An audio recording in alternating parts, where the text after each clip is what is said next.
Hello there. What is going on, everybody? This has been the hot topic of the last 24 hours or so.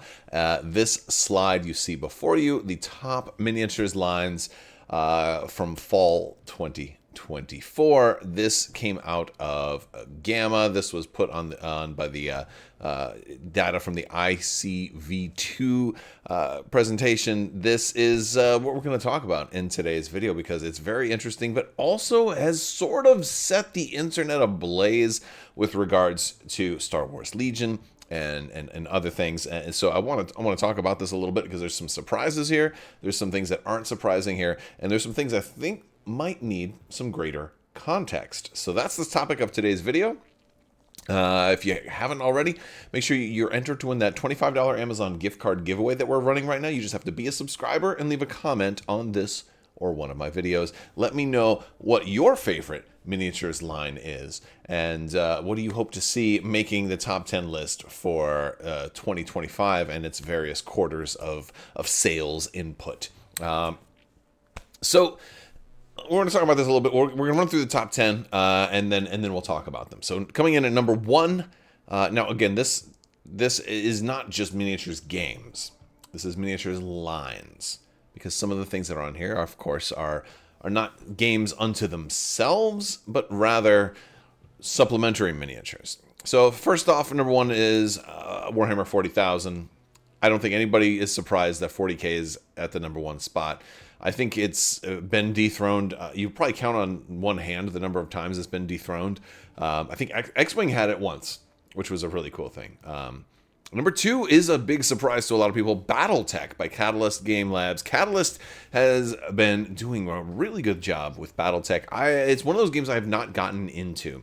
And maybe when I'm at Adepticon, I'll get a chance to demo it or play it a little bit or get a little more exposure to it. Catalyst always has really nice booths. Every time I've seen them at conventions, Gen Con, they have really nice dice. They were selling some fancy dice that were convention exclusive once upon a time. They have this blow up mech that they set up out in front of the convention hall. I mean, what great custodians of a game is Catalyst and the way they're handling BattleTech. That's really cool. At number 3 is WizKids with the Nolzur's Marvelous Miniatures. Now, these are Dungeons and Dragons miniatures. Now, this isn't specifically a game line. These are models, which you could say about certain other games. I like to say that about Shatterpoint. It's not a game; it's just a model line. That's not fair. I'm being silly just because I'm not a fan of the gameplay. So but the models are very nice. So that's kind of how I look at it. But in truth, this is a miniatures line for Dungeons and Dragons, and of course, WizKids has lots and lots of Dungeons and Dragons product.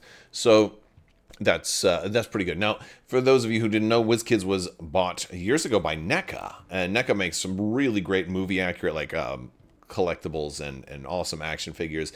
Like my favorite action figures of all time were the 1990 Teenage Mutant Ninja Turtle movie figures, the 7-inch scale or the 1/12-ish scale Ninja Turtles. Amazing. But NECA does some of the best work, and that's why I think WizKids miniatures have been improving steadily over the years. They have great factories, they have great production capability, and they're doing a lot of great stuff with Dungeons and Dragons. They're also doing a lot of great pre-painted miniatures as a whole, which again appeals to a lot of people. At number 4, my beloved Warhammer Age of Sigmar. It's nice to see it doing well. Age of Sigmar just had a 4th edition launch this in 2024, and the new Skaven Tide box set. Lots of new Stormcast Eternals, which are kind of their one of their top selling factions. They're always the kind of signature, the humans, the good guys, right? The quote unquote good guys. And then the Skaven had a whole bunch of new stuff, and then they've just been consistently cranking stuff out.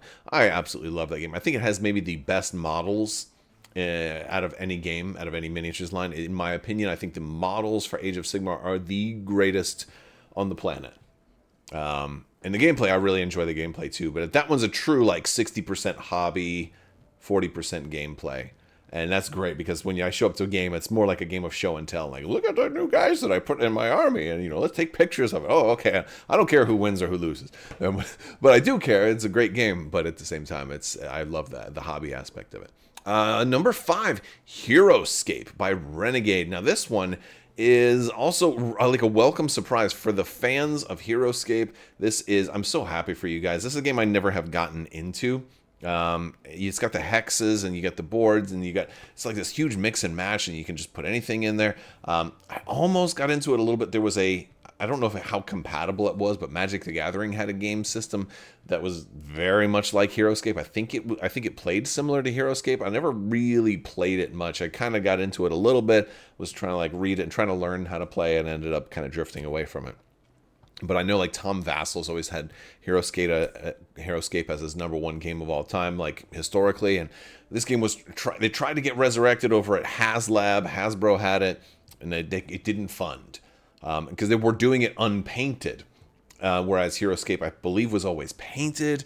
And they advertised like their mock-up art was all painted, and they had in the glass cases at Gen Con. I did interviews with these guys, and then the Kickstarter the HasLab came out, and it was just like, oh no, they're unpainted, and people were like, no, you don't advertise painted stuff and then tell me it's unpainted. And so they ended up, I guess they got sold or leased over to Renegade, and then Renegade is also one of those awesome studios that does great work. Also, if you're a fan of X-Wing and Armada and Legion, our good friend Alex Davey is over at Renegade Game Studios now, and I think he's doing work with Heroscape. And I'll have to, if I see him at Adepticon, we'll have to find out what he's been up to. I'd love to have him on and have him talk about what he's been up to, because he's definitely a titan of the industry, and I'd love to have him on. So Alex, if you're watching, I'd love to get you on here and talk about what you've been working on one of these days, if you have the time. But I know you're a busy man, so we'll see. But yeah, so pretty cool to see Heroscape up in there, cranking in at number 5. Number 6, on the bottom half of the list, we do have Atomic Mass Games with a single entry on this list. Surprisingly enough, Marvel Crisis Protocol in there. Good game. I enjoy Marvel Crisis Protocol quite a bit. I don't cover it on my channel very much. I do a little bit from time to time. Solid game.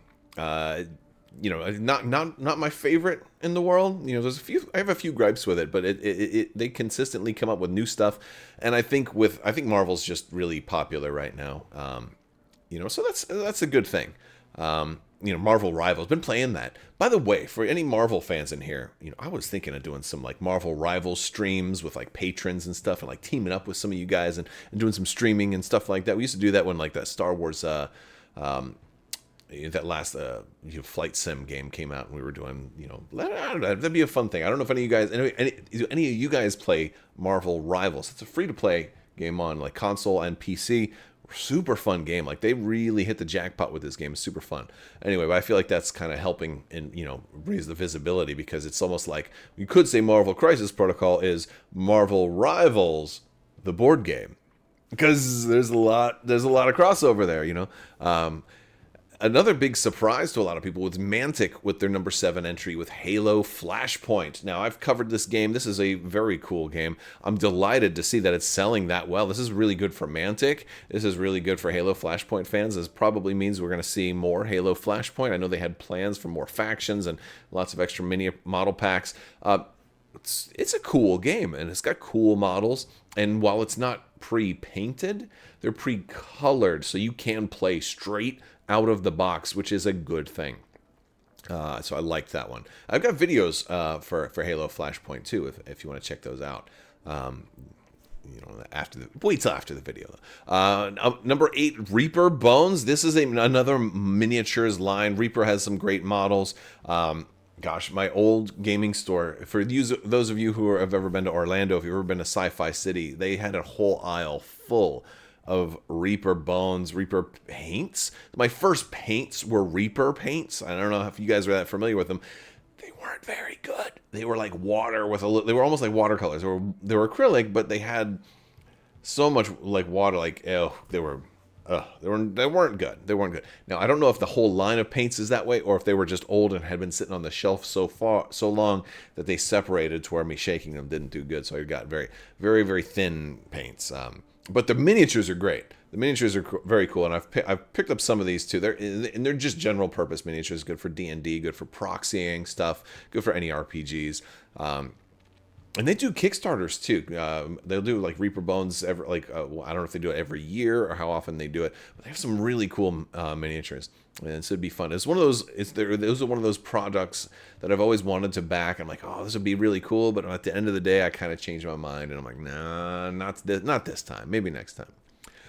Number 9, Sigmar, in there with Song of Ice and Fire. Now, this is pretty cool because here is a game that proves that you can do a popular tabletop miniatures game, a skirmish level game, on Kickstarter. They did it. Now, this is also in stores, but they launched this thing on Kickstarter. I did not think it was going to do well. Granted, they had the license. Game of Thrones was hot. Now granted, this is based off of A Song of Ice and Fire, not HBO's Game of Thrones. So the license is more specifically for the book license rather than the TV show license. When you see the artwork, it's more based on their book descriptions. Rather, it's not like you're not seeing shows of you're not seeing photos of Peter Dinklage and stuff like that on the box. But yeah, this one has done surprisingly well, and I've never played it. I've heard good things though. But yeah, I'm super happy for them. That's really cool. And at number 10, War Machine by Steamforged, which is also pretty cool. It's interesting seeing War Machine show up there. It's another game I've never played, but I also know that that's where a lot of the AMG folks came from, is over at when War Machine Hordes was over at Privateer Press, and there was a lot of it's nice to see that the game survived so much ups and downs and changes and stuff. So it's good to see them doing well. So that's the top 10 miniature lines that were reported. Now this is for fall 2024. We're still in early 2025 right now, so all of this data is probably not out yet. We have some time. It's still winter. I don't know how long winter goes. I guess till March or something like that. So it'd be interesting to see. I don't expect too many major shifts. Would love to see Star Trek Into the Unknown show up on there at some point, but I guess we'll have to wait and see. Or any kind of spaceship game would be great. Of course, we're not going to see X-Wing and Armada on there because those are done. They killed those last year. We don't see Star Wars Legion on here, which is a very interesting thing. Also, no Shatterpoint. So now I don't. It has been reported by a lot of stores, a lot of different YouTube channels, a lot of outlets that Shatterpoint has not been selling well. I'm not surprised. The gameplay just isn't there. Some people love it, some people enjoy it, and that's great. It's one of those things that I would love to actually be able to sit down and play and enjoy. It's I don't know. I just don't really feel, it's got great miniatures, but the gameplay is very, very repetitive. And so after you've played it 2 or 3 times, I think you got everything that you can get out of it. But Star Wars Legion is not, especially Star Wars Legion's older rule sets. So why isn't Star Wars Legion on here when it's one of the most popular, miniatures games ever? And I don't think that this means that Star Wars Legion is dead or dying or whatever, because that's really the craziness is everybody talking about that. I think there's a very good reason why we don't see this on here, because this has to do with sales. This is not a list of the miniatures lines that are the best quality. This isn't a list of the miniatures lines that are from the best games. This isn't a line of Crabbok's favorite miniature lines. No, this is sales driven. So how is Star Wars Legion going to be in the top 10 for sales for late 2024 when they haven't had any reprints in 2024? All right, they early 2024 they announced, oh, this is our new version, by the way, and that's there hasn't been any stock. So of course it wouldn't be on here on something that's driven by sales. So this is not necessarily indicative of the future of Star Wars Legion. However, sales are a metric They are a driving factor on if stores are going to continue to carry them in the future, if stores are going to have faith enough to order enough product to fill store shelves. There, I've heard some of my viewers, some of you guys have said like, well, my store said they're not going to carry Legion anymore. Well, we'll have to wait and see. These new starters, we just talked about this yesterday. We talked all about the Legion, the new product lineup yesterday. There's, a lot of new product. There's new starters that are coming out. There's all new hard plastic sculpts. There's new card packs and a lot of new stuff in this refresh edition or whatever. I don't know why. Anyway. So that's coming, but that's not coming out until fall 2025. According to Will Schick, fall doesn't necessarily mean fourth quarter. Although it definitely, fall does go all the way to December 21st is the first day of winter. So December 20th could still be considered fall. I think they're aiming to be early fall. And I think they're trying to still make it in quarter 3. So I think that means maybe late September. October, November, December would be quarter 4, right? Something. So I think they're trying to get it in before quarter 4, but by calling it fall 2025, it gives them a little bit of flexibility. So I think that's what they're going for. But that's still a long ways away. So Legion probably won't be in this list up until potentially fall of 2025 when the new core sets come out, and then potentially people have a lot of buy-in options. We still don't have prices for all of that yet. We do expect that the card packs are going to be somewhere around $25-ish, $20 to $25, maybe a little more than 25, but under 30. And the bad news is, if you have everything and you need to get everything, it's probably going to cost you about $300 for the card packs. And so if you're an all-in whale type of player, that's what you might expect to pay based on the number of different card packs that they have and the way that they've separated them. And then, of course, if you want to get the new hard plastic, there's been some changes and some retoolings with those. Everything that was in soft plastic is being redone in hard plastic. A lot of the stuff that's also been in hard plastic is also being retooled. One example that I didn't talk about yesterday is that the B1 battle droids are also being resculpted just a little bit, like their heads are not going to be 2 separate pieces anymore. So that's so definitely some promise, for Legion fans out there, but it's not a sure thing. It's not a sure thing, and it's going to be interesting to see, because frankly, stores have to buy into it, and they have to go out on they have to trust that AMG is not going to do the same thing they did to X-Wing to Legion.